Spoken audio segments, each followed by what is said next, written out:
तो जैसा कि हमने कल के अध्याय में देखा था कि कल का अध्याय जो था वो गीता का सार था। और अंतिम में प्रभुपाद जी के कोट में हमने देखा भी था कि प्रभुपाद जी ने तात्पर्य में बताया है कि ये जो अध्याय है उसमें सारे विषयों की अभिव्यक्ति है ना। सारे विषय थे उसमें।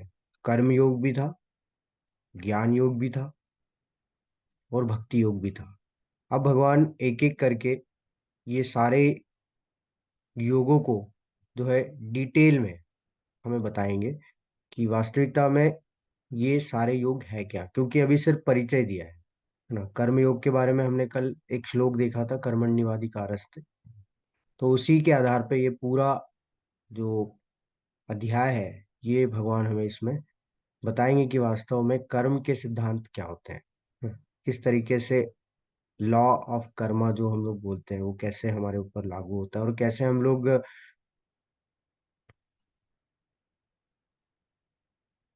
कर्म करते हुए भी कर्मों के बंधनों से मुक्त हो सकते हैं। ये सबसे महत्वपूर्ण चीज है। तो यहाँ पे इस अध्याय की शुरुआत करने से पहले पर आप इस पे ध्यान देंगे तो यहाँ पे योग शब्द सब जगह प्रयोग किया जाएगा। तो योग का वास्तविकता में अर्थ क्या है ये हमें पता करना होगा। योग का मतलब जैसे अगर आप ऐसे ही अगर आप बैठ के अगर कहीं सर्च करेंगे तो योग का मतलब होता है जोड़ना, है ना। दो और दो का योग क्या होगा? चार। चार और चार का योग होगा आठ। इस तरीके से योग का मतलब होता है जोड़ना।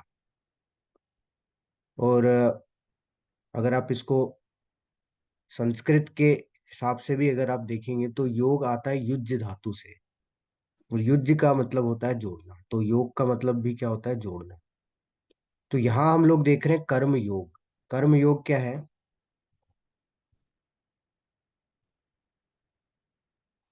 कर्म योग है कर्मों के माध्यम से कैसे हम लोग अपने आप को भगवान से जोड़ सकते हैं, है ना। तो इस अध्याय में हमें वास्तविकता में पता चलेगा कि कौन से ऐसे कर्म है जो कि हमें भगवान से जोड़ते हैं, या जिसको करने से हम लोग भगवान से अपने आप को जोड़ सकते हैं। तो यहाँ पे एक छोटी सी डेफिनेशन आपको दी है कि कर्मयोग का तात्पर्य इंद्रिय भोग से रहित होकर परमेश्वर को खुश करना और उनकी सेवा करना है।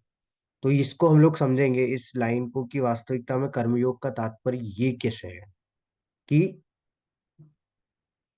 अपने सेंस ग्रेटिफिकेशन को ना करके किसके लिए कार्य करना है? भगवान को प्लीज करने के लिए, भगवान को खुश करने के लिए, भगवान को प्रसन्न करने के लिए और उनकी सेवा करने के लिए कार्य करना है। वो वास्तविकता में कर्म योग कहलाता है। तो यहाँ योग, जहां जहां भी हम लोग योग देखेंगे तो भगवत गीता में योग का मतलब है कि भगवान से जोड़ना, है ना। जोड़ना यानी किससे जोड़ना? तो भगवान से जोड़ना। आप कर्म के माध्यम से भगवान से जोड़ना, आज हम लोग देखेंगे कि कर्मों के माध्यम से हम लोग अपने आप को भगवान से कैसे जोड़ सकते हैं और कैसे हम लोग कर्म करते हुए भी कर्मों के बंधनों से मुक्त हो सकते हैं। कौन से ऐसे कर्म है जो हमें बंधन देते हैं, कौन से ऐसे कर्म है जिनसे हम लोग मुक्त हो सकते हैं। हाँ, तो ये सारी चीजें इस अध्याय में हमें जानने मिलेगी। तो इस अध्याय की हम लोग शुरुआत करते हैं। हम जानते हैं कि दो तरीके के कर्म होते हैं, एक अच्छे कर्म होते हैं और एक बुरे कर्म होते हैं, जिनको हम लोग पाप कर्म और पुण्य कर्म बोलते हैं, है ना। तो अच्छे कर्म क्या होते हैं? अच्छे कर्म वो होते हैं जो कि शास्त्रों के आधार पे हम लोग करते हैं। शास्त्रों के आधार पे यानी कि रूल्स होते हैं उसमें, यानी हम लोग किसी को धोखा नहीं देते हैं, सभी की सहायता करते हैं। जैसे आजकल बहुत सारे ऐसे एनजीओ चल रहे हैं, वो क्या कर रहे हैं? निस्वार्थ सहायता कर रहे हैं। जो भूखे हैं उनको खाना खिलाना, है ना। जो गरीब है उनकी सेवा करना, है ना। उनकी जो भी आवश्यकता है उनकी पूर्ति करना। तो इस तरीके से हम क्या करते हैं? जो भी कार्य करते हैं वो अच्छे यानी पुण्य कर्मों में आता है। और बुरे कर्म कैसे होते हैं? कि लोगों को धोखा देना, छल करना, कपट करना और चोरी करना, ये सब जो है वो किस में आ जाता है? बुरे कर्मों में आता है, यानी कि जो रूल्स के अगेंस्ट से आता है। और अगर इसको डेफिनेशन अगर आप देखें तो जो शास्त्रों के विरुद्ध जाके कार्य किए जाते हैं वो पाप होते हैं, पाप कर्म यानी कि बुरे कर्म कहलाते हैं। लेकिन मेरा आप लोगों से प्रश्न है कि क्या ऐसा संभव है कि मैं 10 पाप कर्म कर लूं और 10 पुण्य कर्म कर लूं तो ये दोनों बैलेंस हो जाएगा, फिर वापस से मुझे जो है जीरो से स्टार्ट करना पड़ेगा? क्या ऐसा संभव है? कि अगर मैंने पाप किए हैं तो ठीक है, इनको मैं प्रायश्चित करने के लिए 10 पुण्य कर लेता हूँ तो बराबर हो जाएगा। जैसे होता है ना, प्लस और माइनस करेंगे तो जीरो हो जाएगा। उसके बाद फिर वापस जीरो से स्टार्ट करेंगे हम लोग। फिर हम लोग अपने हिसाब से नए तरीके से स्टार्ट करेंगे। तो आप लोग अपने तरीके से बता सकते हैं, आप हैंड रेज कर सकते हैं। आप लोगों को क्या लगता है कि क्या ऐसा संभव है कि 10 पाप करना और 10 पुण्य करना दोनों बराबर हो जाएगा?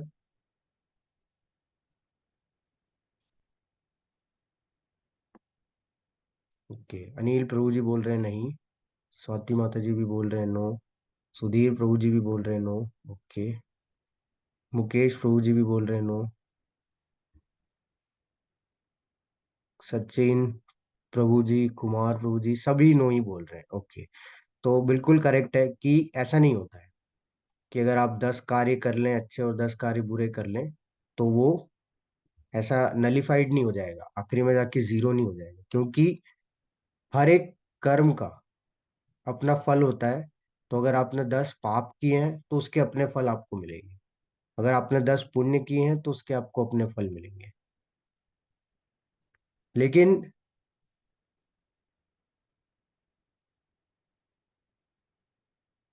हम ये नहीं जानते कि हम इन पाप और पुण्य दोनों से बच सकते हैं। क्यों? क्योंकि इनके अलावा भी एक कर्म होते हैं। वो होते हैं आध्यात्मिक कर्म, कृष्ण भावना, मृत कर्म। ये कैसे कर्म है? ये कर्म ऐसे कर्म है जिसको कि करने से ना तो हमें पाप का फल मिलता है, ना ही हमें पुण्य का फल मिलता है। ये पाप और पुण्य से परे है। तो आध्यात्मिक कर्म क्या होते हैं? आध्यात्मिक कर्म या कृष्ण भावनाभावित कर्म क्या होते हैं? ये वो कर्म होते हैं जो कि कर्म योग कहलाते हैं। यानी कि ये वो कर्म होते हैं जो हमें भगवान से जोड़ते हैं। यहाँ वो कर्म किए जाते हैं जो भगवान की प्रसन्नता के लिए होते हैं, अपनी प्रसन्नता के लिए नहीं होते हैं, ना हमारी इच्छा पूर्ति के लिए, यानी कि सेंस ग्रेटिफिकेशन के लिए नहीं होते। अब बात आती है कि ये शायद भगवत गीता में है कहीं पे, ये तो हम लोग बता रहे हैं ऐसे ही आपको कैटेगराइज करके, कहीं पे लिखा है क्या ये? बिल्कुल, ये भगवान स्वयं आगे बताएंगे अध्याय में कि ये जो कर्म होते हैं ये वास्तविकता में हमें क्या करते हैं, पाप और पुण्य के जो फल हमें मिल रहे हैं उससे हमें मुक्त करते हैं। तो इसको हम लोग आगे समझेंगे कि वास्तव में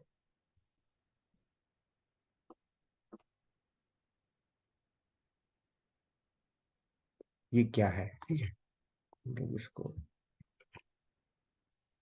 तो अर्जुन जो है वो इस अध्याय की शुरुआत में एक प्रश्न पूछते हैं। अर्जुन उवाच जायसी चेत कर्मणस्ते मता बुद्धिर्जनार्दन तत्किम कर्मणि घोरे माम योजयसि केशव। अर्जुन ने कहा, है जनार्दन, हे केशव, यदि आप बुद्धि को सकाम कर्म से श्रेष्ठ समझते हैं तो फिर आप मुझे इस घोर युद्ध में क्यों लगाना चाहते हैं?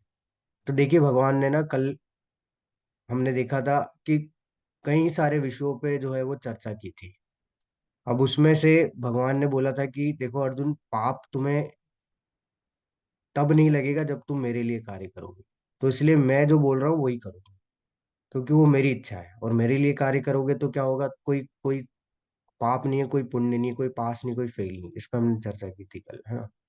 हमने उदाहरण भी देखे थे हनुमान जी का और विभीषण महाराज का।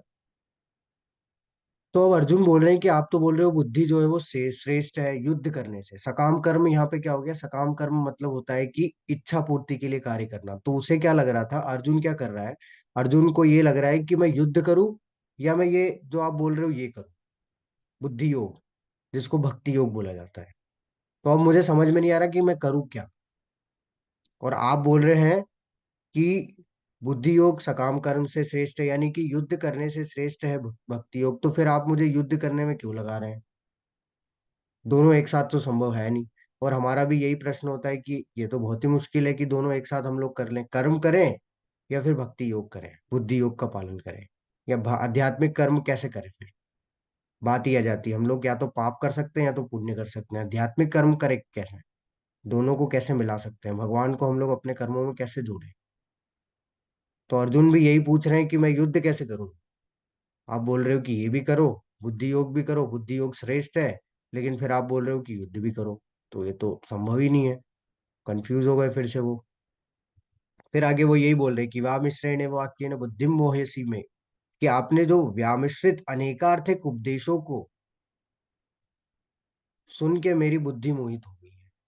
तो अब भगवान ने सारे योग के बारे में बताया, क्योंकि वो तो गीता का सारांश, भगवान तो एक तरीके से सारे कारणों का खंडन कर रहे थे, तो उन्होंने तो सारे विषयों के बारे में बताया। तो अब अर्जुन जो है वो क्या हो गए, फिर से मोहित हो गए कि इतने सारी चीजें बता दी, इसमें से मैं क्या करूं। तब अर्जुन क्या बोल रहे, तद एकम वद निश्चित्य, कोई एक चीज बताइए मुझे, ये न श्रेयो अहम आपनुयाम। अभी यहाँ पे भी क्या बोल रहे हैं अर्जुन, ये न श्रेयो अहम आपनुयाम, श्रेयो यानी कि जो मेरे लिए सर्वाधिक श्रेयस्कर होगा, तद एकम वद, कोई एक चीज बताइए जो मेरे लिए सर्वाधिक श्रेष्ठ श्रेयस्कर है। तो अभी भी अर्जुन अपनी श्रेष्ठता के बारे में नहीं सोच पा रहे हैं, अभी भी किससे पूछ रहे हैं, भगवान से ही पूछ रहे हैं कि ये दोनों में से मेरे लिए क्या श्रेष्ठ है, क्या करना चाहिए, वो बताइए मुझे। क्योंकि मैं तो, मेरी बुद्धि मोहित हो चुकी है कि आप ये बोल रहे हो ये श्रेष्ठ है, और फिर मुझे बार बार युद्ध करने में लगा रहे हो। और आपने पता नहीं वो और कितनी सारी जो है योग प्रणाली के बारे में, सिद्धांतों के बारे में बता दिया, और वो सब सुन के जो है मैं कंफ्यूज हो गया कि अब मुझे करना क्या है, कौन सा जो है मैं अपनाऊं मार्ग। तब अर्जुन को भगवान बोलते हैं, श्री भगवान वाच लोके लोकेस्मिन् विविधा निष्ठा पूरा प्रोक्ता मया नघ, ज्ञान योगेन सांख्यानाम कर्म योगेन योगिनाम। भगवान बोल रहे हैं कि हे निष्पाप अर्जुन, मैं पहले ही बता चुका हूं कि आत्म साक्षात्कार का प्रयत्न करने वाले दो प्रकार के पुरुष होते हैं। कुछ इसे ज्ञान योग द्वारा समझने का प्रयत्न करते हैं, तो कुछ इसे भक्तिमय सेवा के द्वारा। तो दोनों ही रास्ते हमें आत्म साक्षात्कार तक लेके जाएंगे, ऐसा नहीं है दोनों में कोई अंतर है। बस दोनों का जो रास्ता है वो अलग अलग है, लेकिन दोनों का डेस्टिनेशन एक ही है। दोनों रास्ते जाके एक ही जगह पे मिलते हैं। तो भगवान अर्जुन को बता रहे कि आत्म साक्षात्कार करने के लिए तुम दोनों का ही प्रयोग कर सकते हो, दोनों में कोई अंतर नहीं है। दोनों के रास्ते जो है वो डिफरेंट है। उसके बारे में हम लोग आगे देखेंगे। आगे धीरे धीरे भगवान इन सब चीजों को रिवील करेंगे। थोड़ी थोड़ी ऐसी चीजें हैं जो कि आपको ऐसा लगेगा कि ये कैसे समझे हम लोग, लेकिन जैसे जैसे हम लोग इस कोर्स में आगे बढ़ते रहेंगे, वैसे वैसे आपको इसको ये सारी चीजों को आप जो है वो पता कर पाएंगे, समझ पाएंगे कि वास्तव में भगवान ने दूसरे अध्याय में, यानी कि यहाँ पे ऐसा क्यों बोला था। इसकी पुष्टि आगे धीरे धीरे जब हम लोग आगे बढ़ेंगे तो आपको क्लियर होती जाएगी। तो यहाँ पे भगवान ने बोला कि दोनों ही तरीके हैं अर्जुन, दोनों तरीकों से ही जो है क्या कर सकते हो, तुम आत्म साक्षात्कार कर सकते हो। लेकिन अर्जुन भी अभी भी क्या बोल रहे हैं, तदेकम वद, अर्जुन ने यही बोला ना कि कोई एक चीज बताइए। तो अभी भगवान दोनों में से, अर्जुन ने बोला कि क्या भक्तिमय सेवा करनी चाहिए या फिर मुझे सकाम कर्म युद्ध करना चाहिए, आप बताइए क्या करूं मैं।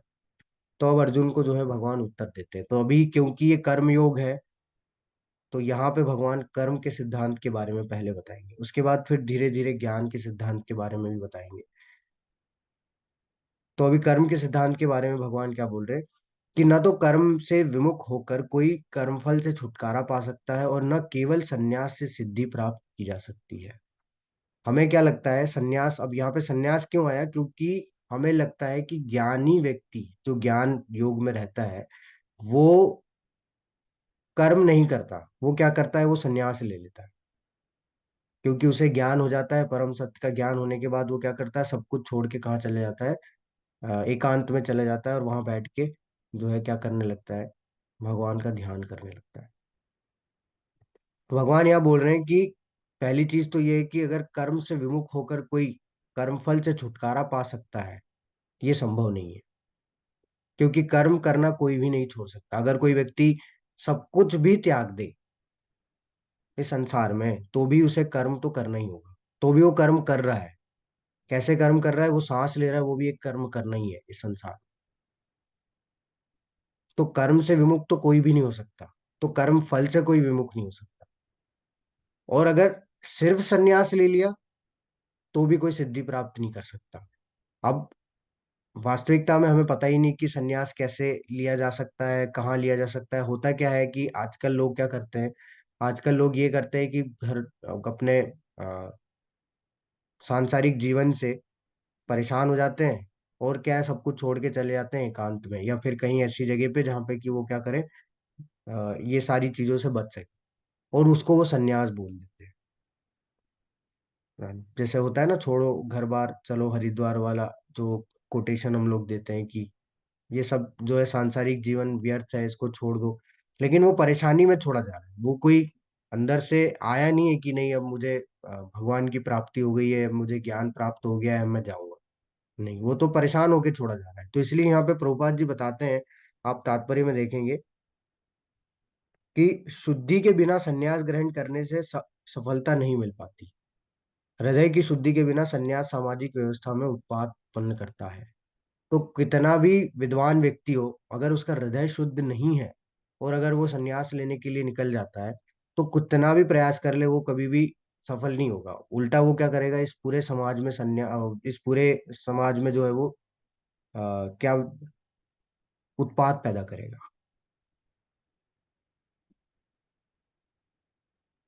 तो जब तक हृदय शुद्ध नहीं हो सकता, जब तक कोई संन्यास नहीं ले सकता।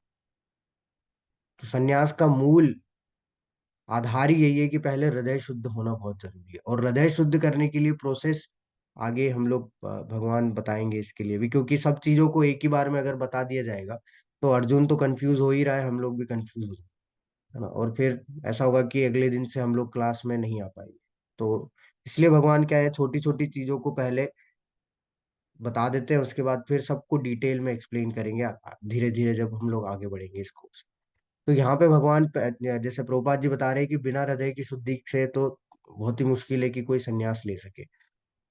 दूसरी ओर यदि कोई नियत कर्मों को न करके भी भगवान की दिव्य सेवा करता है, तो वह उस मार्ग में जो कुछ भी उन्नति करता है उसे भगवान स्वीकार कर लेते हैं।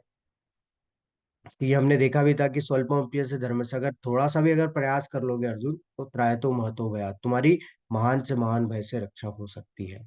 तो इसलिए अगर कोई एक काम भी करेगा, कोई एक तरीके से कार्य करेगा, तो वो मुश्किल है कि वो सिद्धि को प्राप्त कर ले। सिद्धि को यानी कि परम सिद्धि को प्राप्त करना, यानी कि क्या होता है कि जैसे मुक्ति, अभी के लिए हम लोग समझ लेते हैं कि मुक्ति को प्राप्त करना,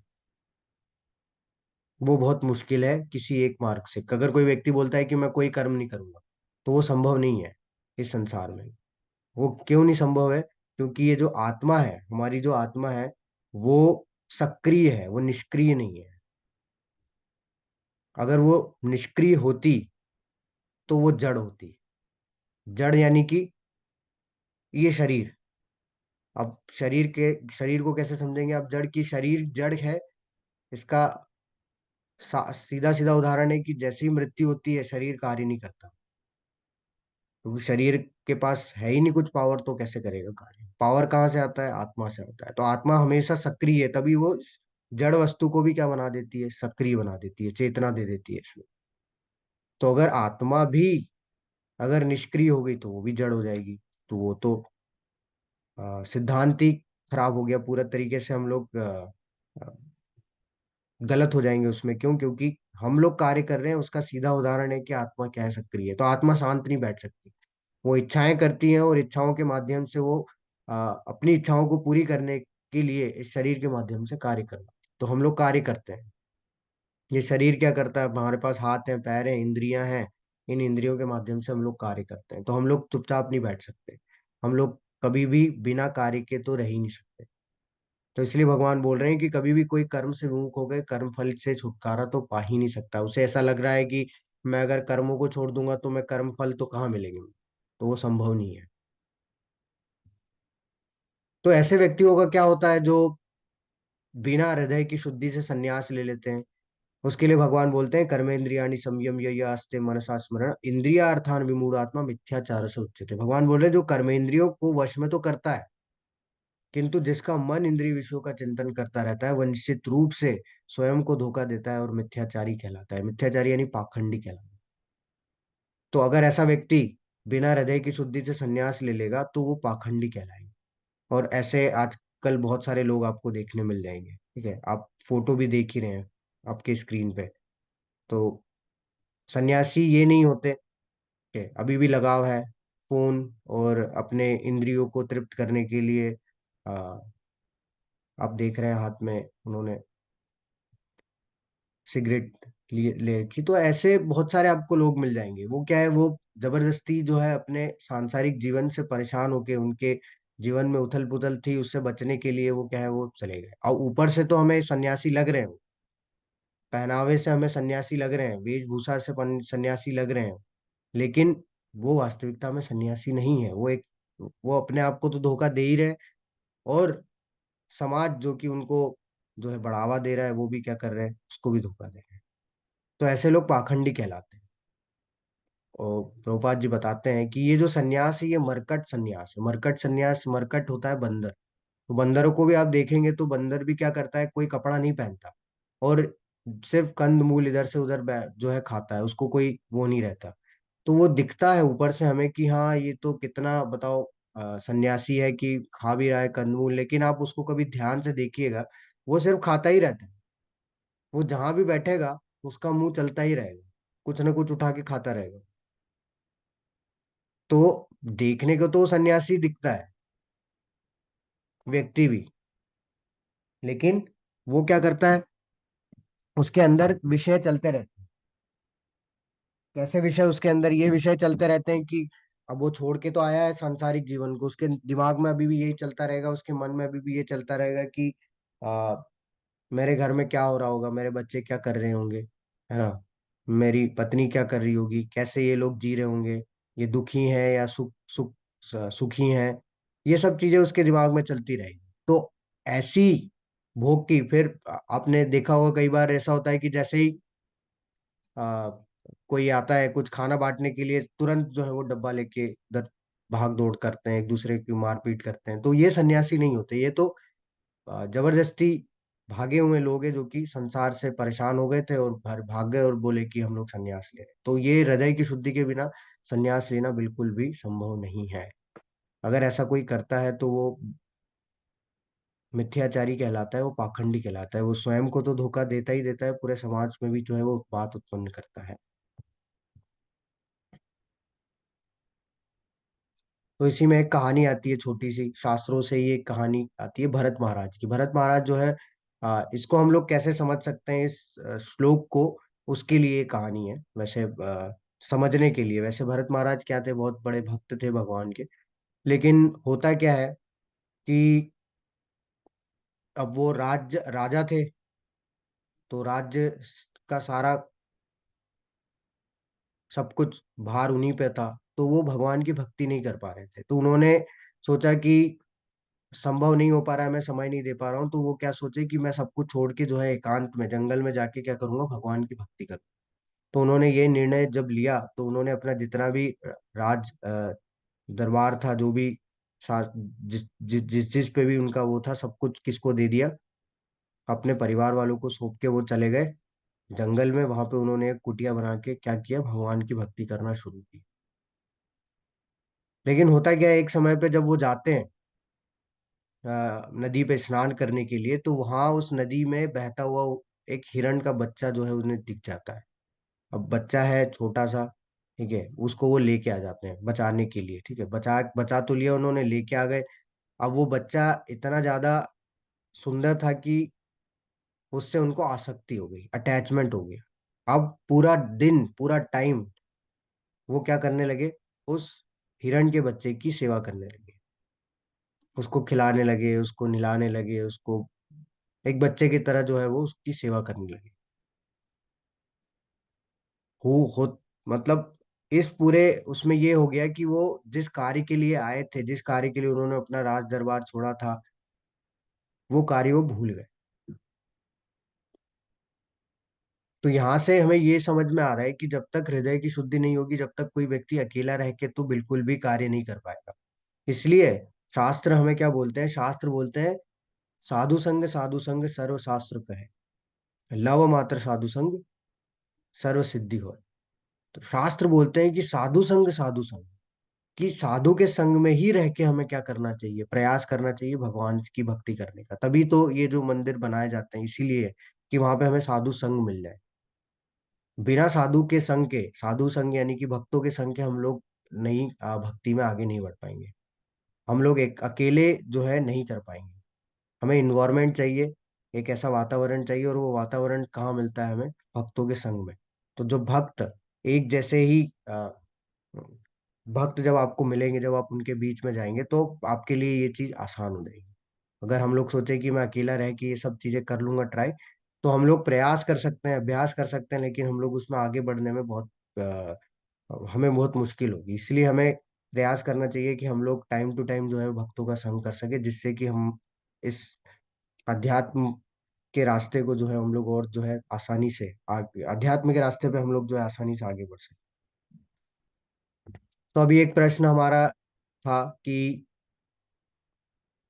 अगर मैं पुण्य कर्म करूं, है ना, एक प्रश्न बहुत ही साधारण प्रश्न है और सबके दिमाग में आएगा भी है कि अगर मैं पुण्य कर्म करूं तो मुझे आध्यात्मिक कर्म की क्या जरूरत है? मैं तो कोई पाप कर ही नहीं रहा हूं, मैं सिर्फ पुण्य कर रहा हूं, तो फिर आध्यात्मिक कर्म का क्या मतलब? उसे क्यों करूं मैं सारी सारे ही पुण्य कर्म कर रहा हूँ, अपने जीवन में मैंने कोई पाप कर्म नहीं किया, तो फिर आध्यात्मिक कर्म का क्या मोल? उसको करने से क्या मिलेगा? तो उसका उत्तर भगवान यहाँ पे दे, यज्ञर्थात कर्मणो अन्यत्र लोकोयम कर्म बंधन तद अर्थम कर्म कौन्तेय मुक्त संग समाचर। भगवान बोल रहे हैं कि श्री विष्णु के लिए यज्ञ रूप में कर्म करना चाहिए, अन्यथा कर्म के द्वारा इस भौतिक जगत में बंधन उत्पन्न होता है।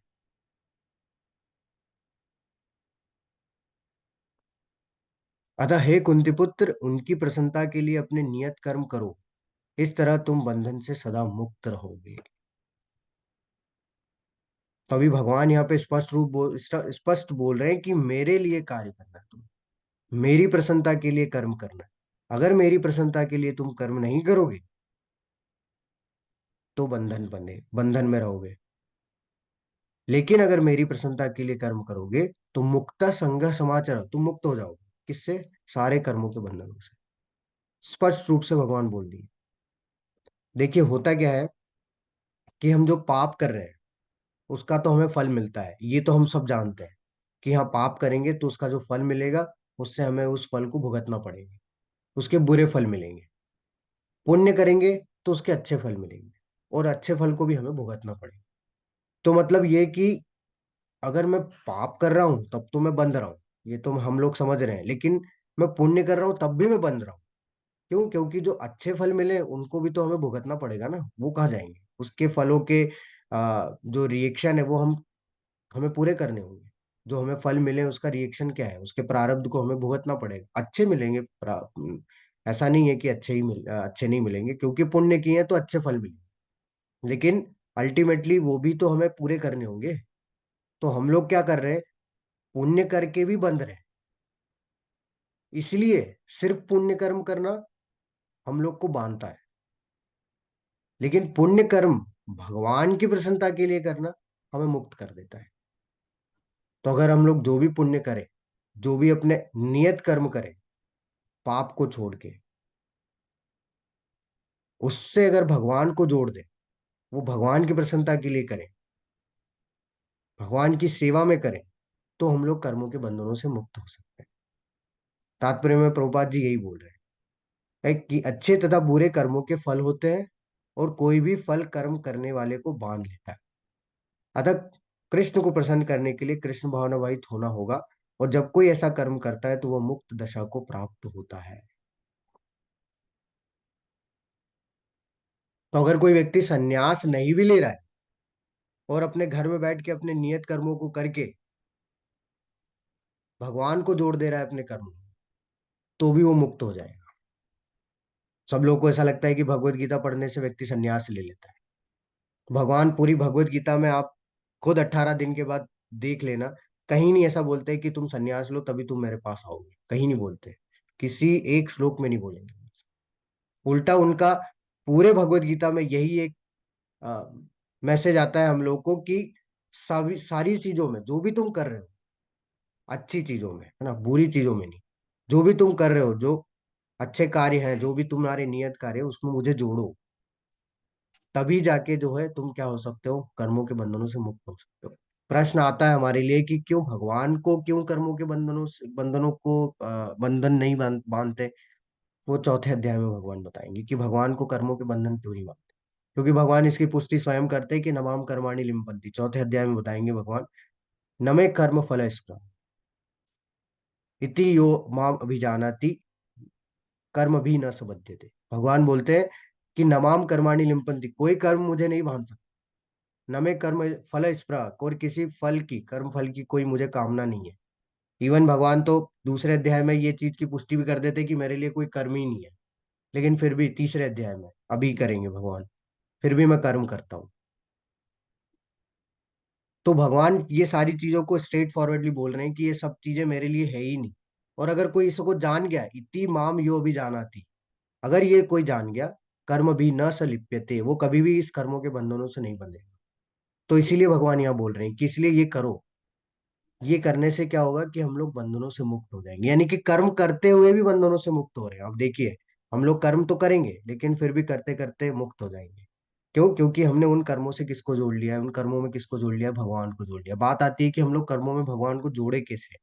तो बहुत ही अच्छे अच्छे उदाहरण दिए जाते हैं। जैसे मान लीजिए अगर किसी को खाना बनाने का शौक है, और यही उदाहरण भगवान ने स्वयं आगे आने वाले श्लोक में दिया है कि मान लो किसी को जो है खाना बनाने का शौक है, तो अच्छी बात है। उस शौक को क्या करना चाहिए, उसे भगवान की सेवा में यूज करना चाहिए, यानी कि उसे रोज भगवान के लिए खाना बनाना चाहिए। तो भगवान के लिए जब खाना बनाते हैं तो वो बन जाता है भोग, और जब भोग लगा के हम लोग उसको ग्रहण करते हैं तो वो बन जाता है प्रसाद। तो भोग लगा के जब खाना हम लोग ग्रहण करते हैं, तो प्रसाद के रूप में जब ग्रहण करते हैं तो प्रसाद होता है भगवान की कृपा। तो अभी क्या था, पहले हम लोग साधारण खाना खा रहे थे, तो हम लोग अपनी सेंस ग्रेटिफिकेशन, इंद्रियों को तृप्त करने के लिए खा रहे थे। अभी भी इंद्रियां तृप्त हो रही है, लेकिन अभी हम लोग प्रसाद से कर रहे हैं। तो वो अब हमारा क्या हो गया, हमारी इच्छा पूर्ति के लिए नहीं हो गया, वो भगवान को भोग लगा के हमने जो है उसको ग्रहण किया, वो सेवा, वो कृपा के रूप में हमें, वो प्रसाद के रूप में हमें वो भगवान ने दिया। अब पुण्य कर्म करने की बात है तो हाँ, पुण्य कर्म आप कर सकते हैं। अगर आपको गरीब को खाना खिलाना है तो उसको आप भोजन नहीं खिलाइए, आप उसको प्रसाद खिलाइए। अब भगवान को भोग लगाइए, उसको प्रसाद खिलाइए। तो ये पुण्य कर्म हो गया, और इसमें आपने क्या किया, भगवान को भी जोड़ लिया। तो आपके पुण्य आध्यात्मिक कर्म बन गए। जैसे अगर किसी को गाने का शौक है, सॉरी, गाने का शौक है, और उसमें अगर भगवान को आप ऐड कर देते हैं तो वो कीर्तन बन जाता है। आप यूट्यूब पे देख सकते हैं कि कितने ऐसे भक्त हैं जो कि अपने टैलेंट का यूज कर रहे हैं भगवान की अ, महिमा गान करने में। अगर किसी को मान लो,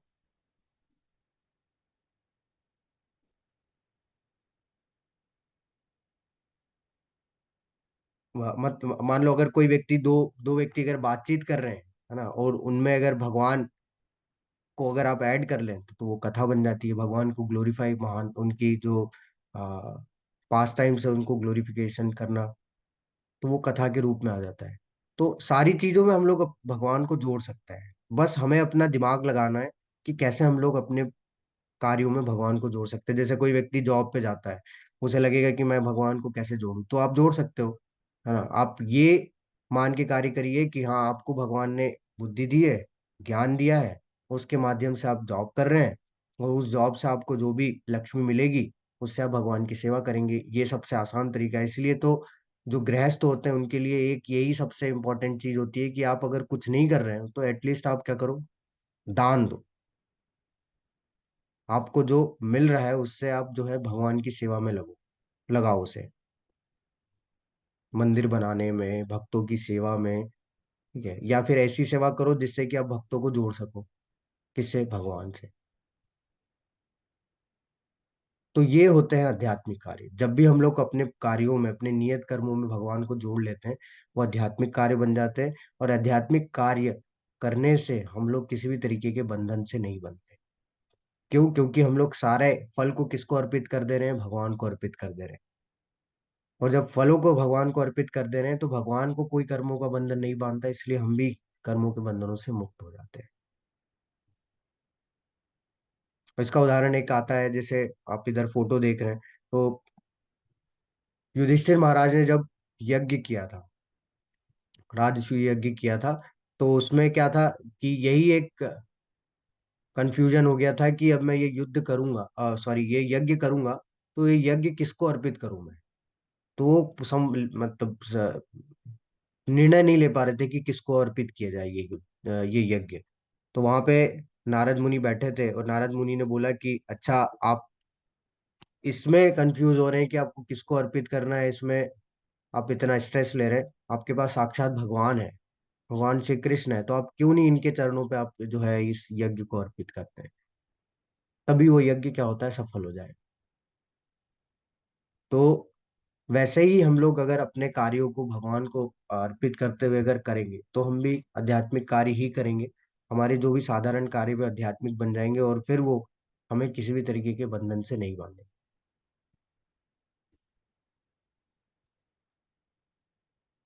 आगे भगवान बताते हैं, यज्ञ चक्र बताते हैं कि जो यज्ञ हम लोग कर रहे हैं उसका चक्र क्या है ना। हर कार्य के लिए हमें यज्ञ करना होता है। तो वो चक्र कैसा है, हम लोग कैसे अल्टीमेटली भगवान पे निर्भर है, ये बताया जा रहा है। भगवान यहाँ पे हमें बता रहे हैं कि अन्नात् भवन्ति भूतानि पर्जन्यात् अन्न संभव, यज्ञात् भवति पर्जन्यो यज्ञ कर्म समुद्भव।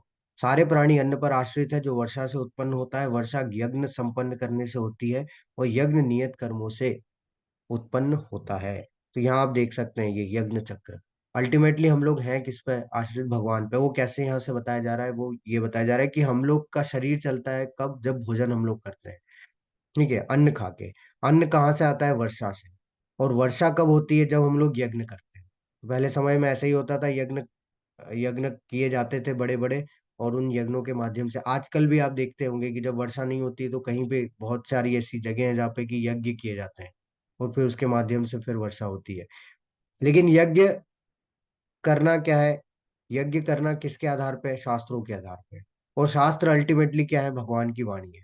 तो हम लोग घूम फिर के कहाँ गए, वापस भगवान पे आ गए। तो हम डिपेंडेंट हैं भगवान पे, ये हमें पता करना बहुत जरूरी है, तभी हम लोग अपने कार्यों को भगवान को अर्पित करते हुए कार्य कर पाएंगे।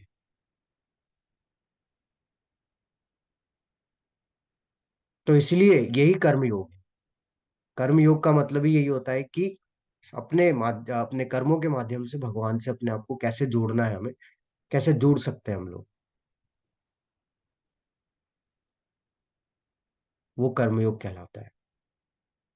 तो इसलिए हमें क्या करना चाहिए, इसलिए हमें आध्यात्मिक कार्य करने का प्रयास करना चाहिए, ना कि पुण्य, ना कि पाप। तो जितना ज्यादा हम लोग आध्यात्मिक कार्य संसार में करेंगे, उतना हम लोग बंधनों से मुक्त होते रहेंगे। और जब मुक्त हो जाएंगे तो ये निश्चित है कि जब मुक्त हो जाएंगे तो आगे कोई प्रारब्ध रहेगा नहीं। और जब प्रारब्ध नहीं रहेगा तो हम लोग इस संसार से, इस भौतिक संसार से मुक्त हो सकते हैं। तो भगवान उदाहरण एक दे रहे हैं, जो कि अभी हमने जिस पे बात की, कि कैसे हम लोग आध्यात्मिक कर्म कर सकते हैं, कैसे हम लोग अपने कर्मों में भगवान को जोड़ सकते हैं। तो भगवान यह बता रहे हैं, यज्ञ शिष्ट आसीन संत संतो मुच्यन्ते सर्व किल विषय भुजन्ते ते तुगम पापा ये पचन्ते आत्म कारणात्। भगवान बता रहे हैं कि भगवान के भक्त सभी प्रकार के पापों से मुक्त हो जाते हैं, क्योंकि वे यज्ञ में अर्पित किए भोजन को प्रसाद के रूप में ग्रहण करते हैं। अन्य लोग जो अपनी इंद्रिय सुख के लिए भोजन को बनाते हैं, वे निश्चित रूप से पाप खाते हैं। आप सोचिए कि अगर हम लोग कुछ भी कार्य भगवान को अर्पित करते हुए नहीं कर रहे हैं, और अगर हम लोग अपनी इंद्रिय तृप्ति के लिए कार्य कर रहे हैं, फिर वो भले ही पुण्य हो या पाप हो, वो क्या करेगा, वो हमें बांधेगा, क्योंकि उसके फल होंगे। और वो फल से हमें वो जो फल मिलेंगे उसके माध्यम से हमें आगे अगला जन्म होगा, हाँ, यानी कि फिर हमें भुगतना पड़ेगा। फिर हम वहां पे पाप पुण्य करेंगे, फिर हमें अगला जन्म मिलेगा, फिर हमें भुगतना पड़ेगा। तो हम लोग मुक्त नहीं हो पा रहे हैं, हम लोग बंधते जा रहे हैं। हमें इससे मुक्त होना है, इस साइकिल से मुक्त होना है। तो जब तक हम लोग भगवान के लिए कार्य नहीं करेंगे, तब तक हम लोग इस साइकिल से मुक्त नहीं हो पाएंगे। तो भगवान यहाँ पे एक उदाहरण दे रहे हैं कि अगर आपको कार्य करना है तो आप क्या करो, आप अपना भोजन बना रहे हो तो भोजन को मुझे सेवा के रूप में अर्पण करो। तो जो सेवा हम लोग करते हैं, भोजन को जब भोग लगाते हैं, वो एक तरीके से सेवा हो जाती है। तो हम लोग भगवान की सेवा में कार्य कर रहे हैं। और जो प्रसाद भगवान, जब हम लोग उस भोग को ग्रहण करते हैं तो वो प्रसाद हो जाता है, मतलब कि भोग लगाने के बाद भगवान हमें कृपा के रूप में प्रसाद देते हैं। तो हम लोग जो भी कार्य भगवान की प्रसन्नता के लिए करते हैं वो सेवा हो जाती है। और उसके जो रिजल्ट हमें मिलते हैं वो कृपा है भगवान की, जिसके माध्यम से कि हम लोग ये सारे बंधनों से क्या हो सकते हैं, मुक्त हो सकते हैं। तो हम लोग यज्ञ तो करते हैं, अलग अलग प्रकार के यज्ञ भी होते हैं, है ना। चौथे अध्याय में भगवान बताते हैं यज्ञ, यज्ञ करने से ही हम लोग कार्य कर रहे हैं ना। जो यज्ञ करना है, यानी कि क्या करना, हम लोग आ, जो संघर्ष कर रहे हैं ना, वही यज्ञ कहलाता है। वास्तव में यज्ञ की परिभाषा आगे और आपको समझ में आएगी जैसे जैसे हम लोग आगे बढ़ते जाएंगे। तो अलग अलग तरीके के यज्ञ होते हैं जो कि भगवान से जोड़ने के लिए दिए गए हैं। हाँ। तो चौथे अध्याय में हम लोग इसके बारे में पढ़ेंगे कि बहुत तरीके के यज्ञ होते हैं। द्रव्य यज्ञ होता है, द्रव्य यज्ञ यानी कि जिसमें हम लोग आहुतियां डालते हैं, स्वाहा स्वाहा, है ना। सब इस पूरे उसमें करते हैं हम लोग। स्वाध्याय यज्ञ होता है जिसमें वेदों का और शास्त्रों का अध्ययन करते हैं। तपो यज्ञ होता है जिसमें तपस्या करते हैं। ऐसे अलग अलग तरीके के यज्ञ जो है होते हैं, लेकिन हर एक युग के लिए एक यज्ञ जो है वो ऑलरेडी डिसाइडेड है ना। और वो शास्त्रों के आधार पे दिया गया है, और उसी के आधार पे हम लोग उस यज्ञ का पालन करके, उस यज्ञ क्रिया का प्रयोग करके हम लोग भगवान से अपने आप को जोड़ने का प्रयास कर सकते हैं। तो अगर हम लोग उस यज्ञ प्रक्रिया का प्रयोग नहीं करते हैं तो हमारे लिए ये होगा कि बहुत मुश्किल होगा, और असंभव है वो। वैसे जैसे उदाहरण मैं आपको देता हूँ, श्रीमद् भागवतम में आता है कि जो सतयुग में जो व्यक्ति होते थे, जो सतयुग में जो लोग होते थे, वो क्या करते थे, वो भगवान से जुड़ने के लिए तपो यज्ञ करते थे, यानी कि तपस्या करते थे। तपस्या क्यों करते थे, उसका कारण भी है। क्योंकि उन सतयुग, सतयुग जो है वो, सत्ययुग जो है वो कलयुग की जो कलयुग का जो समय है उसके 4 गुना है।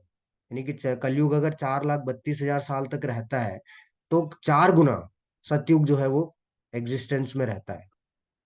तो आप सोचिए कि वहां पे हमारी आयु जो अभी 100 साल निर्धारित की गई है कलयुग में, तो वहां जो व्यक्ति होगा उसकी आयु कितनी ज्यादा होगी। तो उसके पास बहुत समय है, वो तपस्या कर सकता है। उसकी आयु इतनी ज्यादा रहती है कि वो तपस्या कर सकता है। हम लोग तपस्या नहीं कर पाएंगे, हम लोग के पास स्टेबिलिटी भी नहीं है, उस उतनी आयु भी नहीं है कि हम लोग इतने सालों सालों तपस्या कर सकें। तो इसलिए वो प्रोसेस को यहाँ हम लोग फॉलो नहीं कर सकते। उसके बाद आया त्रेता युग। त्रेता युग में क्या किया, त्रेता युग में जो है भगवान से जुड़ने के लिए अलग अलग तरीके के यज्ञ किए गए। अश्वमेध यज्ञ किया गया, आप देखा होगा आपने भी। तो वो यज्ञ त्रेता युग में ही संभव, अभी भी हम लोग करते हैं, ऐसा नहीं नहीं करते, लेकिन उस यज्ञ को करने के लिए शास्त्रों में बहुत सटीक विधि है, उसका हम लोग बिल्कुल भी पालन नहीं करते। हमने अपने हिसाब से क्या कर लिया, मॉडिफिकेशन कर लिया। शास्त्रों में आप अगर देखेंगे तो जो यज्ञ किया जाता है, जो जो ब्राह्मण होते हैं वो बहुत निपुण होना चाहिए। उनकी जो उच्चारण है श्लोकों के, वो बहुत ज्यादा शुद्ध होने चाहिए। वो स्वयं बहुत ज्यादा शुद्ध होने चाहिए। जो लकड़ियां हम लोग यूज कर रहे हैं वो एकदम शुद्ध होनी चाहिए। जो सामग्री हम लोग यूज कर रहे हैं द्रव्य यज्ञ में, वो एकदम शुद्ध होनी चाहिए। और आज के समय में तो ये संभव ही नहीं है कि इतनी शुद्धता हम लोग कहाँ से लेके आएंगे। हम तो कुछ भी जो है लेके आ जाते हैं और जो है प्रयोग कर लेते हैं।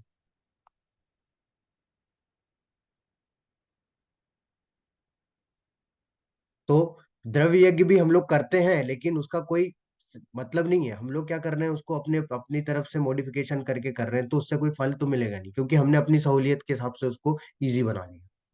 आजकल हम लोग देखते हैं कोई पंडित भी जो है वो इतने शुद्ध नहीं मिलते हैं। जब द्वापर युग आया, द्वापर युग में फिर क्या चीज शुरू हुआ। द्वापर युग में भगवान से जुड़ने के लिए लोगों ने जो है वो मंदिर बनाना स्टार्ट किए, मंदिर बने, मंदिरों में जाके जो है भगवान की सेवा होने लगी। और वहां से मंदिरों के माध्यम से भगवान की सेवा के माध्यम से भगवान से जुड़ने लगे।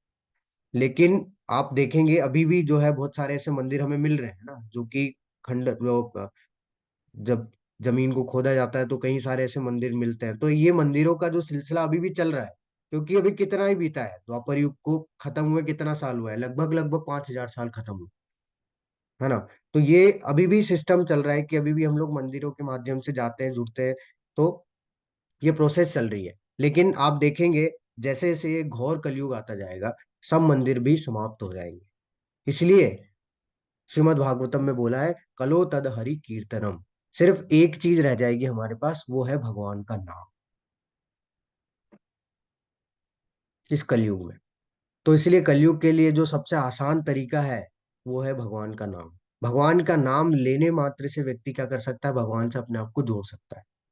यानी कि जो व्यक्ति सतयुग में तपस्या करने से भगवान से जुड़ रहा है, जो व्यक्ति द्वापर युग में यज्ञ करने से, सॉरी, त्रेता युग में यज्ञ करने से जुड़ रहा है, जो व्यक्ति द्वापर युग में आचा विग्रह की सेवा करने से जुड़ रहा है, वो कलयुग में सिर्फ नाम लेने से जुड़ सकता है।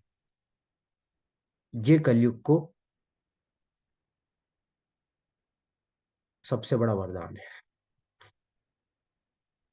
श्रीमद् भागवतम में ये भी आता है कि कलयुग में बहुत पाप है, पूरा पापों से भरा हुआ है, दुख ही दुख है। लेकिन फिर भी इसके पास सबसे अच्छी चीज है कि यहाँ पे व्यक्ति सिर्फ नाम लेने मात्र से क्या कर सकता है, भगवान से अपने आप को जोड़ सकता है, मुक्त हो सकता है।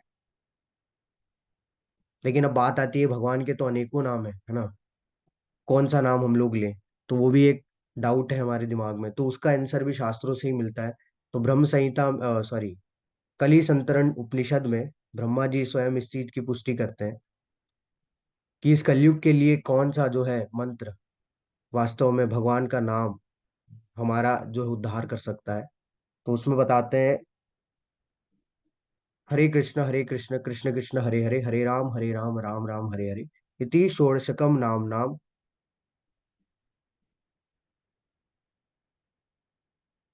ये जो 16 अक्षर का नाम है, यही क्या करेगा, हमारा उद्धार करेगा। ब्रह्मा जी इसी श्लोक में आगे बताते हैं कि उन्होंने सारे वेदों को देख लिया, सारे वेदों को खंगाल लिया, इससे बेहतर उपाय इस कलयुग के लिए नहीं है। सर्व वेदेषु दृश्यते, ब्रह्मा जी बता रहे हैं कि सारे वेदों को मैं देख चुका हूं। अब देखिए, ब्रह्मा जी सबसे पहले व्यक्ति है ना, जिन्होंने, जिनको जो है भगवान ने सारे वेदों का, शास्त्रों का ज्ञान दिया। उन्होंने सारे वेद पढ़े, शास्त्र पढ़े, उनके 4 मुख हैं, उनकी बुद्धि हमसे कहीं ज्यादा श्रेष्ठ है। तो उन्होंने क्या किया, सारे वेदों को, शास्त्रों को खंगालने के बाद ये निर्णय यहाँ पे सुनाया कि इससे बेहतर कोई उपाय नहीं है इस कलयुग में। तो पहली पुष्टि तो ब्रह्मा जी स्वयं की है, दूसरी पुष्टि भगवान स्वयं की है। तो आप जो देख रहे हैं स्क्रीन पे, स्क्रीन पे ये जो पहले आप आप देख रहे होंगे, ये कौन है? ये है श्री कृष्ण चैतन्य महाप्रभु, जो कि कौन थे? स्वयं भगवान थे, जो कि एक भक्त के भाव में अवतरित हुए थे, आज से 500 साल पहले कलयुग में ही। और वो अवतरित ही हुए थे इसलिए कि वो हमें ये प्रोसेस बताने के लिए आए थे कि कैसे हम लोग भगवान से जुड़ सकते हैं।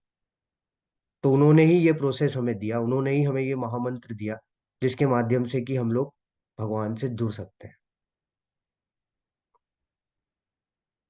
तो यहाँ पे आप देखेंगे, इस तरीके से हम लोग यूजुअली, मैं भी, अगर आपने देखा होगा कि मैं जब स्टार्टिंग में मंगलाचरण करता हूँ, तो मैं भी लास्ट में यही बोलता हूँ, जय श्री कृष्ण चैतन्य प्रभु नित्यानंद श्री अद्वैत गदाधर श्रीवास आदि गौर भक्तवृंद। उसके बाद महामंत्र होता है, हरे कृष्ण कृष्ण कृष्ण हरे हरे, हरे राम राम राम हरे हरे। तो वास्तव में हम लोग क्या करते हैं, भगवान के नाम का उच्चारण करते हैं, और ये उच्चारण मात्र से ही, हम लोग लेने मात्र से क्या हो सकते हैं, शुद्ध हो सकते हैं। तो अगर कोई व्यक्ति शुद्ध होना चाहता है, कोई व्यक्ति भगवान से अपने आप को जोड़ना चाहता है, तो हमें कहीं नहीं जाना है, ना संन्यास लेना है, ना कहीं किसी जगह पे जाके बैठ के कुछ नहीं करना है, हमें अपने घर में ही रहना है। घर में ही रह के हम लोग क्या कर सकते हैं, भगवान से अपने आप को जोड़ सकते हैं। सबसे आसान तरीका है अपने आप को भगवान से जोड़ने का। अगर हम लोग अपने कार्यों से नहीं जोड़ पा रहे हैं, तो सबसे इजी तरीका है कि हम लोग क्या करें, रोज बैठ के भगवान के सामने, या कहीं भी जहां भी आपको जगह मिल रही है, जहां आपकी सहूलियत है, वहां बैठ के आप भगवान के नाम का जप करें। तो भी वो क्या है, एक तरीके से भगवान से जुड़ने का सबसे आसान तरीका है।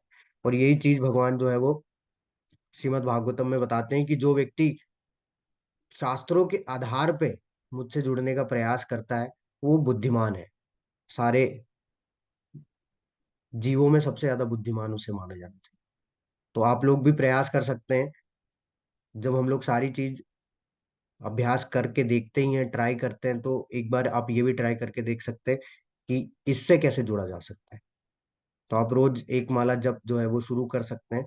एक माला से कोई आपको कोई हानि नहीं होगी। लगभग लगभग 10 मिनट आपको लगेंगे। और जब आप इसको खुद करेंगे तो आप खुद अनुभव इसका करके देख सकते हैं। और ऐसा नहीं है कि भगवान ने इसको कहीं पुष्टि नहीं की है। 10वें अध्याय के 25वें श्लोक में भी भगवान इस चीज की पुष्टि करते हैं कि यज्ञा नाम जप यज्ञोस्मि। सारे यज्ञ प्रक्रिया में, मेरे से जुड़ने की प्रक्रिया की अलग अलग प्रक्रियाओं में, मैं जप यज्ञ हूँ। यानी कि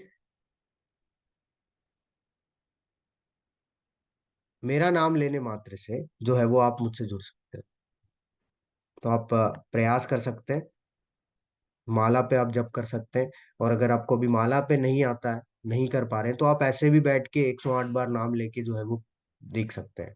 और धीरे धीरे जब आप फिर इसमें प्रगति करेंगे, तो आप स्वयं जो है वो माला पे धीरे धीरे सीख जाएंगे।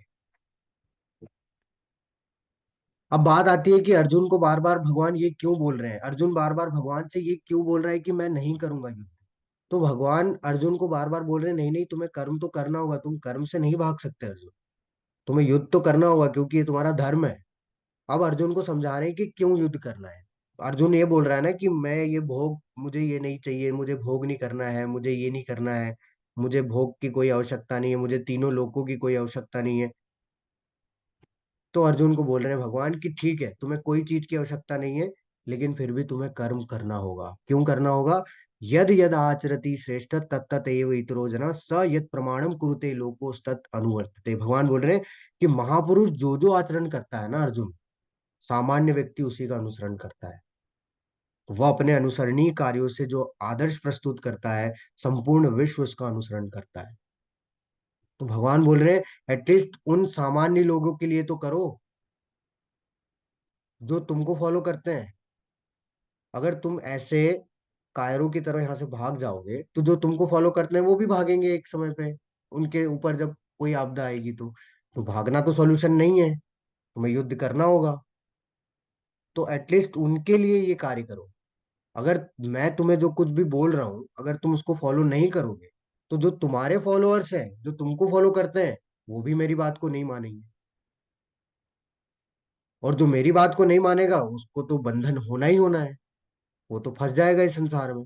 तो एटलीस्ट उन सामान्य लोगों के लिए, उनको ज्ञान देने के लिए तुम्हें कार्य करना होगा, तुम्हें कर्म करना होगा। क्योंकि जो महापुरुष जो जो आचरण करते हैं, वो सामान्य व्यक्ति क्या करता है, उनका अनुसरण करता है, उनको फॉलो करता है। अनुसरण करना यानी फॉलो करना।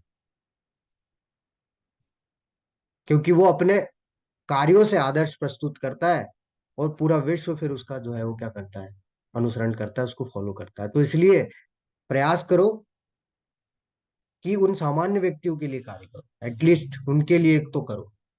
क्योंकि वो तुम्हें फॉलो करते हैं, और तुम अगर गलत मार्ग पे चलोगे, अधर्म के मार्ग पे चलोगे, तो वो तुमको फॉलो करके वो भी अधर्म के मार्ग पे चलेंगे। तो नुकसान उन्हीं का है। तो यहाँ पे प्रभुपाद जी तात्पर्य में बताते हैं कि तीन, प्राकृतिक तौर पे तीन तरीके के महापुरुष होते ही होते हैं, जिन्हें की बहुत सोच समझ के कार्य करना होता है, क्योंकि उनको तो फॉलो किया ही जाता है। कौन से तीन तरीके के प्राकृतिक तौर पे महापुरुष होते हैं? पहले माता पिता। तो माता पिता को बहुत सोच समझ के अपना जो है आचरण करना होता है, क्योंकि अगर वो अगर गलत आचरण में है, तो बच्चा उन्हीं को देख के सीखता है, और फिर आगे जाके वही चीज उनके साथ दोहराता है। कई बार आपने भी ये अनुभव किया होगा कि बच्चा बोलता है आपने भी तो ये किया था, आपको मैंने ये करते देखा था।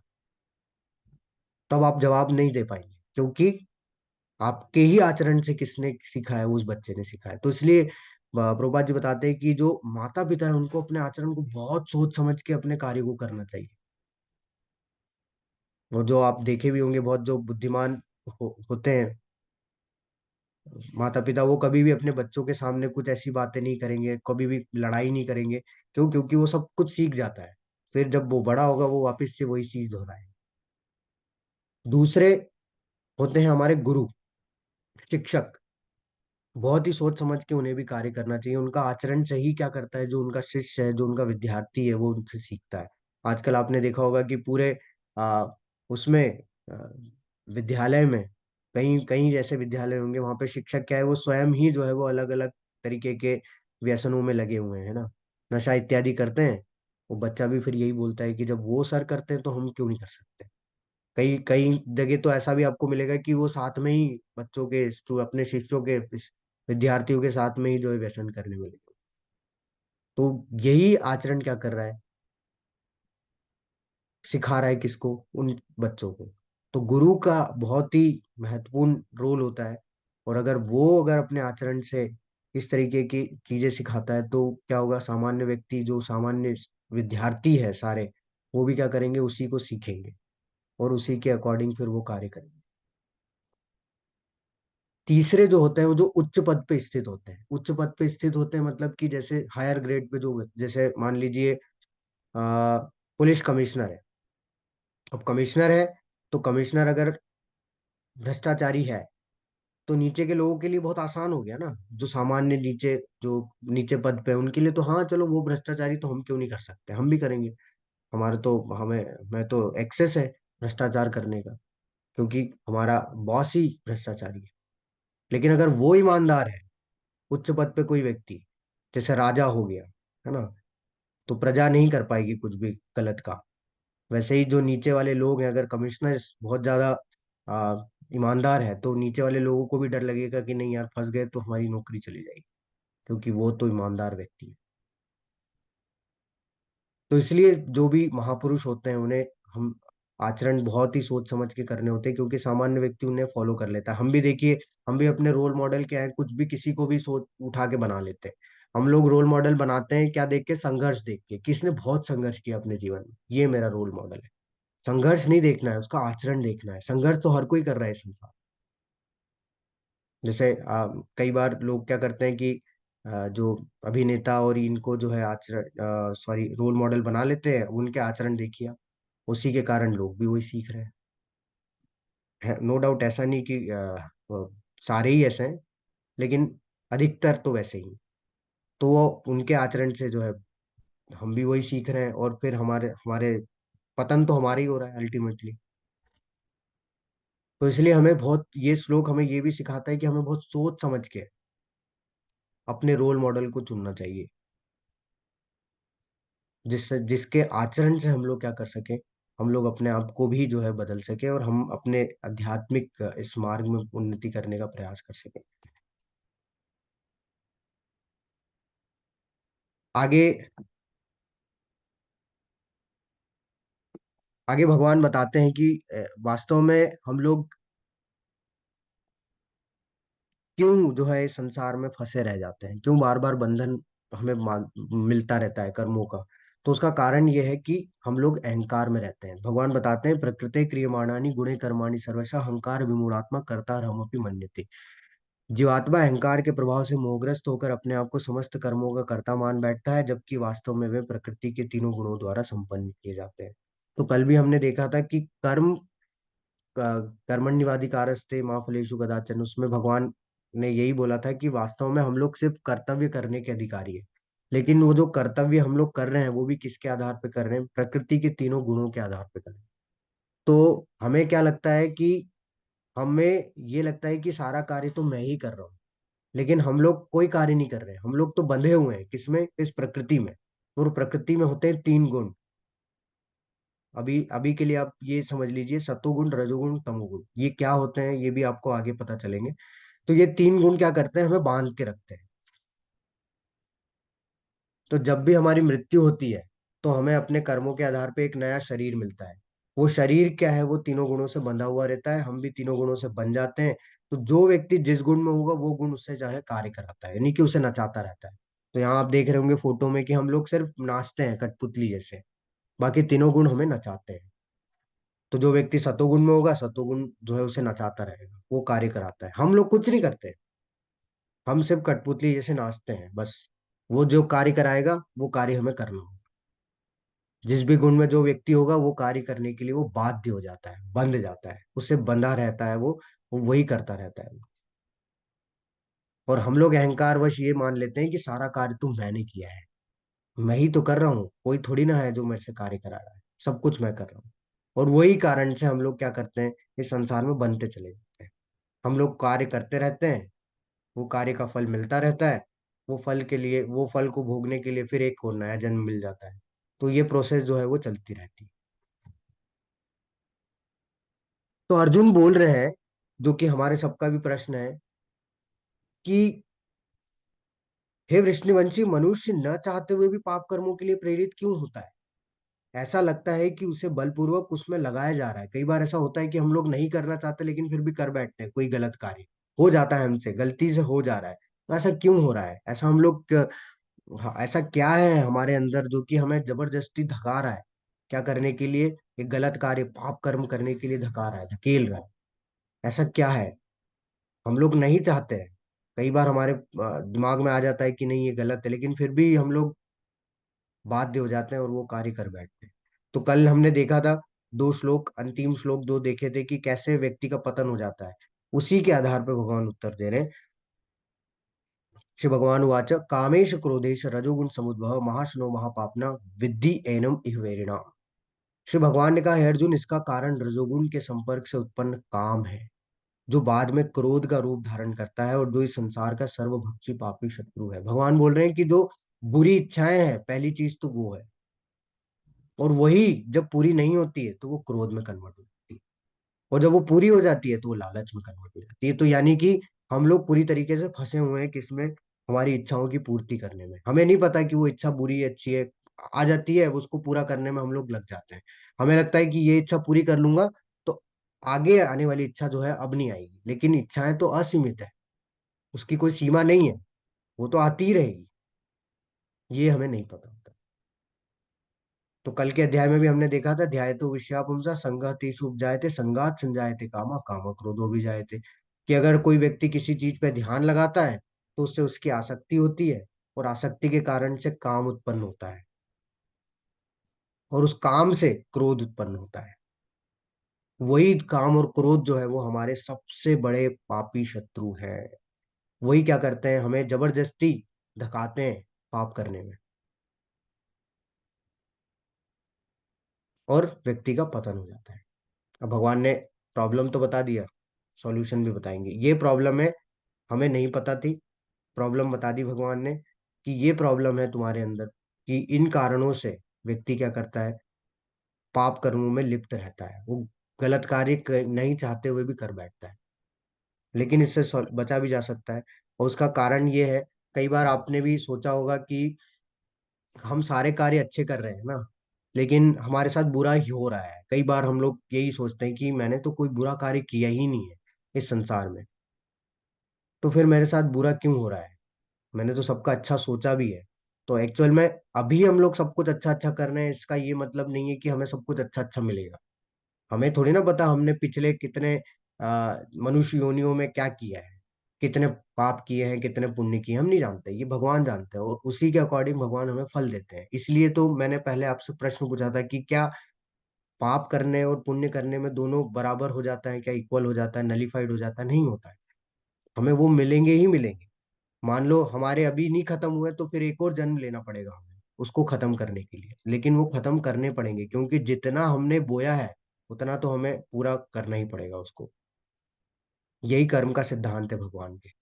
उसमें भगवान भी हमें नहीं बचा सकते, लेकिन भगवान हमें उसमें इतनी सहूलियत दे सकते हैं कि तुम अभी से अगर स्टार्ट करोगे मेरे लिए कर्म करना, तो ये निश्चित है कि तुम आगे कर्मों के बंधनों से मुक्त हो जाओ। ये भगवान ने गारंटी दे दी। और पुराने कर्मों का क्या होगा? पुराने कर्मों की जो तीव्रता है वो भगवान हमारे लिए कम कर सकते हैं।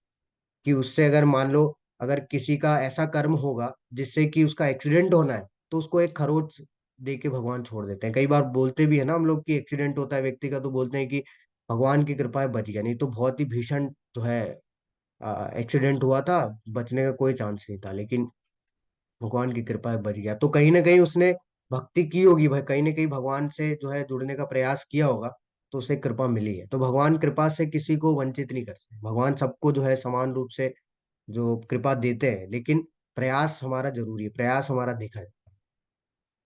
और क्यों हम लोग को बार बार ये दुख जो है परेशान करते रहते हैं, क्यों बार बार हमको ये ऐसा लगता रहता है कि मैं तो सब अच्छा कर रहा हूँ, मेरे साथ बुरा क्यों हो रहा है? उसका कारण ही यही है कि जिस प्रकार अग्नि धुएं से, दर्पण धूल से अथवा भ्रूण गर्भाशय से आवृत रहता है, आवृत यानी ढका हुआ, उसी प्रकार जीवात्मा यानी कि आत्मा इस काम की विभिन्न मात्राओं से आवृत रहती है। तो हम लोग को नहीं पता कि हम क्या क्या कार्य करके आ रखे हैं, कितने बुरे कार्य करके आ रखे हैं। हर एक की लेयर, बुरे कार्यों की लेयर, काम क्रोध जो भी हमने गलत गलत कार्य किए, उसकी परतें जमी हुई है हमारे ऊपर। कैसे? भगवान उदाहरण दे रहे हैं, जैसे अग्नि जो है वो जब आग जलती है तो धुआं जो है वो आग को ढक लेता है ना? जब हम लोग कहीं बाहर घूमने जाते हैं, अपना मकान पूरा बंद करके जब वापस आते हैं, तो जो दर्पण है, जो मिरर है, उस पे जो है धूल जम जाती है। और जो जो भ्रूण है वो गर्भाशय में जो है वो आवृत ढका हुआ रहता है। वैसा ही हमारा भी है, हमारे ऊपर परतें जमी हुई है। किसकी? ये पाप कर्मों की कई सारी परतें, हम नहीं जानते कितनी परतें जमी हुई है। और इसीलिए भगवान ने हरिनाम दिया है कि अगर हम लोग भगवान का नाम लेंगे तो शुद्ध होंगे, एक एक परत हमारी हटती जाएगी। तो जब तक वो परत नहीं हटेगी सारी, तब तक हम लोग पूरी तरीके से शुद्ध नहीं हो पाएंगे। तब तक हम लोग विचलित होते रहेंगे, तब तक हम लोग को जो है वो चीज परेशान करती रहेगी, क्योंकि वो परत तो जमी हुई है।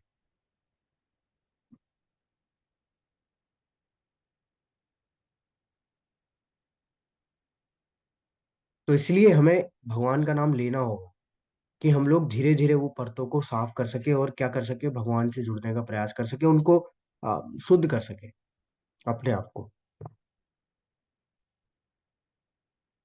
जैसे प्रभुपाद जी एक बहुत अच्छा उदाहरण देते हैं कि आपने देखा होगा अपने घर में पंखा होता है ना? वो पंखा जब चलता है और उसको हम लोग तुरंत जैसे ही स्विच ऑफ कर देते हैं, बटन बंद कर देते हैं, तो क्या होता है? वो धीरे धीरे रुकता है। पहले स्लो होगा, स्लो होगा, स्लो होगा, स्लो होगा, स्लो होगा, उसके बाद स्टॉप हो जाए पूरी तरीके। वैसा ही हमारा भी है, हमारे कर्म ऐसे ही है। हम लोग जैसे जैसे भगवान का नाम लेते रहेंगे, वैसे वैसे वो कर्मों का जो जो बंधन है, जो भी पाप कर्म की परतें हैं, वो धीरे धीरे धीरे धीरे धीरे धीरे साफ होगी, और वो पूरी तरीके से साफ हो जाएगी। हम चाहें कि आज मैं नाम लूं और कल साफ हो जाए, संभव नहीं है, क्योंकि जमी हुई इतनी है, हम भी नहीं जानते कितनी जमी हुई है। इसलिए ये चीज हमें बार बार परेशान करती है। अब भगवान बता रहे हैं कि अगर इससे बचना है तुम्हें, अगर इन ये जो शत्रु है काम और क्रोध, इससे अगर आपको बचना है, तो पहले आपको ये पता करना होगा कि वास्तव में ये होते कहाँ पे है हमारे शरीर में। क्यों? ये क्यों पता करना जरूरी है? जैसे मान लीजिए कोई आर्मी ऑफिसर है ना, जो हमारी आर्मी है, उसको अगर पता चल जाए कि आतंकवादी कहाँ छुपे हैं, तो उसके लिए बहुत आसान होगा उस जगह पे जाके उनको मारना, क्योंकि उन्हें पता है कि कहाँ छुपे हैं। लेकिन अगर उन्हें पता ही नहीं है कि कहाँ छुपे हैं, तो उन्हें ढूंढना पड़ेगा, और उसमें बहुत ज्यादा मेहनत लगेगी, और उसमें बहुत हानि भी है, क्योंकि हमारे जवान भी मारे जा सकते हैं। तो वही चीज है कि अगर हमें पता है कि ये काम और क्रोध रहते कहाँ हैं हमारे शरीर में, तो हम लोग सीधा अटैक कर सकते हैं उन चीजों पे, उन जगहों पे, जहां से कि हम लोग इससे छुटकारा पा लें। तो भगवान वही बता रहे हैं कि इंद्रिया, मन तथा बुद्धि इस काम के निवास स्थान है। कहाँ पे? इंद्रियों में, मन में और बुद्धि में ये रहता है। इनके द्वारा यह काम जीवात्मा के वास्तविक ज्ञान को ढककर उसे मोहित कर लेता है, और इन्हीं के माध्यम से पूरे हमारे उसको क्या करता है? वो हमें मोहित कर देता है, हमें भ्रमित कर देता है। तो प्रभुपाद जी बताते हैं कि यहाँ पे जो सबसे इम्पोर्टेंट है, यहाँ आप देखिए सबसे लास्ट में, कि जो बुद्धि है वो आत्मा के एकदम निकट पे है। तो अगर ये काम बुद्धि के पास चला गया तो ये हमारी आत्मा को भी जो है वो क्या कर देता है, पूरा ढक देता है। और फिर आत्मा को क्या लगता है कि जो हम लोग यहाँ कार्य कर रहे हैं, जैसे हमारे दिमाग में जो आता है ना कि ये संसार में जो ये जो मनुष्य योनि मिली है, ये हमें भोग करने के लिए मिली है, तो जितना हो सके इतना एंजॉय कर लो, है ना, हर चीज को ट्राई करो। तो वो यही तभी आता है क्योंकि वो इतना ज्यादा ढका हुआ है उसने, कि हम लोग क्या सोचते हैं, आत्मा क्या सोचती है कि भौतिक इंद्रियों का भोग करने की लत पड़ जाती है उसे, जिसे वो वास्तविकता में सुख मान बैठता है, और हम वही उसी को सुख मान के क्या करते रहते हैं, कार्य करते रहते हैं। कुछ एक दो स्लाइड और बची है और फिर हम लोग समाप्त करेंगे। तो इसलिए इससे हमें क्या होगा, इससे हमें छुटकारा पाना बहुत ज्यादा जरूरी है, किससे, काम से।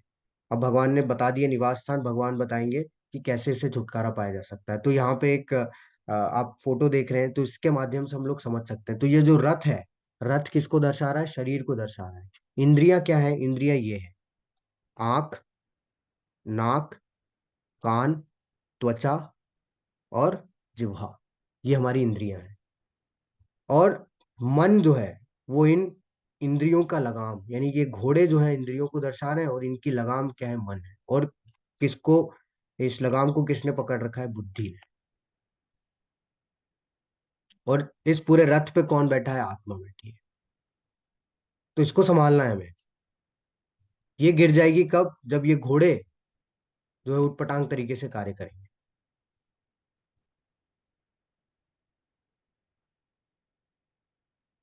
तो हमें सबसे पहले क्या करना है, क्योंकि सबसे नीचे स्तर पे आती है इंद्रियां, तो हम लोग को इन्हीं को कंट्रोल करने का प्रयास करना है। अगर हम लोग इनको कंट्रोल कर लिए तो मन भी कंट्रोल हो जाएगा, बुद्धि भी कंट्रोल हो जाएगी, और ये जो है सही तरीके से रथ चलेगा, तो आत्मा को भी दिक्कत नहीं होगी, हम लोग सही तरीके से कार्य कर पाएंगे। तो अलग अलग स्तर, हम लोग क्या होता है कि कई बार सोच, हमारी जो सोच है ना उसका स्तर अलग अलग है, क्योंकि हम अपनी अभी भी सुप्त अवस्था में रहते हैं। धीरे धीरे हमारे अपने स्तर को बढ़ाते हैं हम लोग। तो सबसे पहले हम लोग दैहिक स्तर तक सोचते हैं कि जैसे भोग करना, है ना, अभी जैसे फोटो में देख रहे होंगे कि हम लोग अलग अलग तरीके के भोग करने में लगते हैं, कि अच्छा खाना मिलना चाहिए, है ना, अच्छा पहनने के लिए, अच्छा ओढ़ने के लिए, सारा शौक पूरे करते हैं हम लोग अलग अलग तरीके के। तो हम लोग कौन से स्तर पे होते हैं तब, शरीर के स्तर पे, दैहिक स्तर पे। लेकिन जैसे जैसे हम लोग थोड़ा ऊपर बढ़ते हैं, ठीक है, तो हम लोग इंद्रियों के स्तर पे सोचना चालू करते हैं, ठीक है, यानी हमारे इंद्रियों के स्तर पे हम लोग थोड़ा सोचते हैं कि ऐसा क्यों करना है, थोड़ा प्रश्न आता है, जिज्ञासाएं आती है। फिर हम लोग मानसिक मन के स्तर पे सोचने का प्रयास करते हैं, जिसमें हम लोग ये आपने देखा होगा ना, ये जो मेडिटेशन के प्रोसेस होते हैं वो इस प्रोसेस, है ना। उसके बाद फिर हम लोग ज्ञान के स्तर पे आते हैं। फिर हम लोग प्रश्न हमारे अंदर जो है पैदा होने लगते हैं, जिज्ञासा की, ये हम लोग कर क्यों रहे हैं, क्यों हमारे अंदर ये सारी चीजें हो रही है, क्यों हमें दुख मिल रहा है, हमारा वास्तविकता में लक्ष्य क्या है। और तब उसको जब हम लोग खोजने का प्रयास करते हैं, तो तब हम लोग आध्यात्मिक स्तर पे आ जाते हैं, क्योंकि हम लोग को उत्तर कहाँ मिलते हैं, सारे आध्यात्मिक स्तर पे मिलते हैं। तब हमारी जिज्ञासाएं जो है वो समाप्त होती है।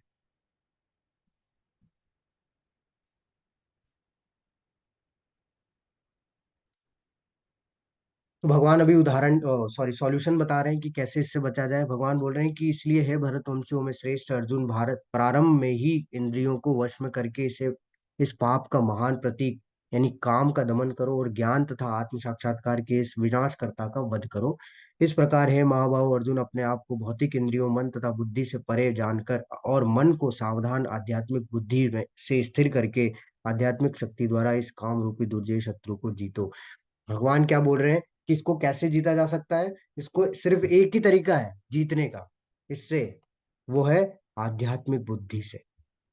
आप स्वयं भी इसको देख सकते हैं यहाँ पे, बिना आध्यात्मिक बुद्धि के इससे नहीं कोई जीत सकता। इस ये इतना शक्तिशाली है कि कोई साधारण प्रोसेस इसको नहीं हरा सकती। इसको कौन हरा सकता है, सिर्फ आध्यात्मिक प्रोसेस ही हरा सकती है। आध्यात्मिक प्रोसेस यानी कि सिर्फ भगवान से जुड़ने के माध्यम से ही हम लोग इसको क्या कर सकते हैं, इससे छुटकारा पा सकते हैं। दूसरा कोई सॉल्यूशन नहीं है। बहुत मुश्किल है कि हम लोग इससे छुटकारा पा लें, क्योंकि ये इतना ज्यादा अ, बलशाली है कि कितना भी आप प्रयास कर लो नहीं जाएगा। क्योंकि ये भगवान बोल रहे हैं सर्वभक्षी पापी शत्रु है, सब कुछ विनाश कर देता है। तो इसलिए भगवान बोल रहे हैं कि हे अर्जुन, क्या करो तुम अपने इंद्रियों, मन और बुद्धि को किस में स्थिर करो? आध्यात्मिक बुद्धि में स्थिर करो। यानी कि प्रयास करो कि अपने जो भी कार्य कर रहे हो आप, इंद्रियों से, मन से, बुद्धि से, वो सब से मुझे प्रसन्न करने का प्रयास करो, या मुझे अपने कार्यों में जोड़ने का प्रयास करो। जब तुम इस तरीके से अभ्यास करोगे तो ये निश्चित है कि तुम इससे, इस दुर्जय शत्रु से छुटकारा पालोगे, इसे तुम हरा पाओगे।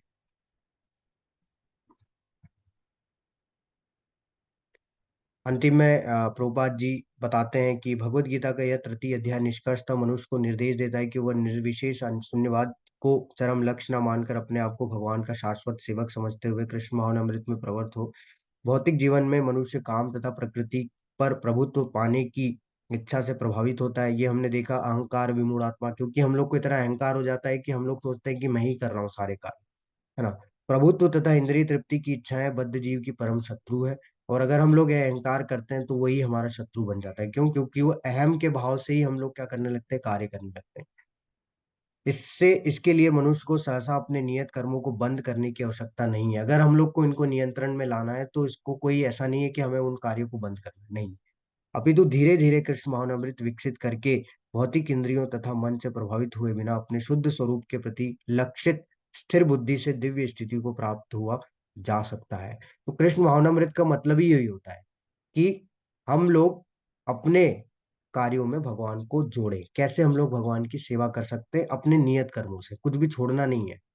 कैसे हम लोग कार्यों को भगवान को जोड़ सकते हैं, वही वास्तव में कृष्ण भावनामृत है। यही इसी अध्याय का सारांश है। सांसारिक जीवन की अपरिपक्व अवस्था में दार्शनिक चिंतन तथा योगिक आसनों के अभ्यास से इंद्रियों को वश में करने के कृत्रिम प्रयासों से आध्यात्मिक जीवन प्राप्त करने में सहायता नहीं मिलती। उसे श्रेष्ठ बुद्धि द्वारा कृष्ण भावनामृत में प्रशिक्षित होना चाहिए। तो हम प्रयास कर सकते हैं कि हम लोग जो कार्य कर रहे हैं उससे हम लोग इन सारे शत्रुओं का, पाप, काम का, क्रोध का विनाश कर दें। तो संभव नहीं है, कभी ना कभी ये हमारे ऊपर आएंगे ही आएंगे। तो इसलिए सबसे आसान तरीका जो कि भगवान बताए हैं, उसके माध्यम से अगर हम लोग प्रयास करेंगे तो ये निश्चित है कि हम लोग उसको पराजित करके उस पर विजय प्राप्त कर पाएंगे। तो हमारा ये जो अध्याय है वो यहीं समाप्त होता है। हरे कृष्ण।